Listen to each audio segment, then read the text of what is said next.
Na may financial assistance sa barangay ay mula sa city government. Viral ngayon ang ibinulgar ni Pasig City Mayor Vico Sotto tungkol sa kung gaano kalaki ng financial assistance na ibinibigay ng lokal na pamahalaan sa bawat barangay.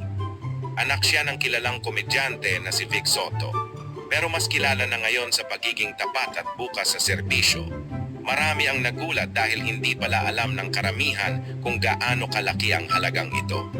Gusto mo bang malaman ang buong detalye? Panoorin natin ang paliwanag ni Mayor Vico. Alam niyo po ba na may financial assistance ang barangay ay mula sa city government? Hindi alam ng iba. Hindi po nila sinasabi. Hindi. Kada barangay, pag maliit na barangay, may 3 million kada taon Wow. mula sa lokal na pamahalaan. Wow.